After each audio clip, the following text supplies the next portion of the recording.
SRMPR global railways சிறப்பான வசதிகளுடன் பாதுகாப்பான ரயில் சுற்றுலா. முன்பதிவிற்கு அழையுங்கள் 7209777200.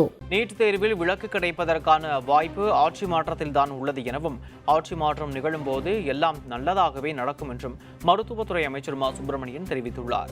சென்னை ஆழ்வார்பேட்டையில் உள்ள ரஷ்ய அறிவியல் மற்றும் பண்பாட்டு மையத்தில் ரஷ்ய அறிவியல் மற்றும் கல்வி கண்காட்சியை அமைச்சர் மா சுப்பிரமணியன் தொடங்கி வைத்தார். தொடர்ந்து செய்தியாளர்களிடம் பேசிய அமைச்சர் தூத்துக்குடி மாவட்டத்தில் நீட் தேர்வு மையத்தில் ஏற்பட்ட குளறுபடி தொடர்பான கேள்விக்கு தேர்தல் நடத்தை விதிமுறைகள் அமலில் இருப்பதால் கருத்து தெரிவிக்க முடியாத நிலையில் உள்ளதாக கூறினார்.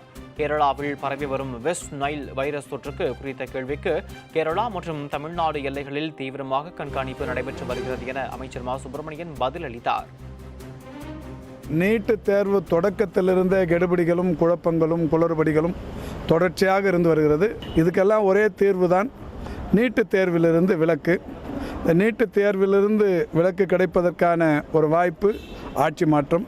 அது நிகழும்போது நிச்சயம் எல்லாமே நல்லதாகவே நடக்கும். பொது சுகாதாரத்துறை மிக சிறப்பாக இன்றைக்கு எல்லா நடவடிக்கைகளையும் கூர்ந்து கவனித்து கொண்டிருக்கிறது.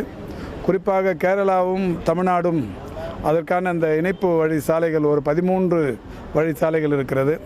அதில் எந்த ஒரு புதிய நோய் பாதிப்பாக இருந்தாலும் அங்கிருந்து வரும்போது அதற்குரிய நடவடிக்கைகளை அந்த ஒவ்வொரு எல்லையிலும் தீவிரமாக கண்காணித்து நடவடிக்கை எடுத்து வருகிறார்.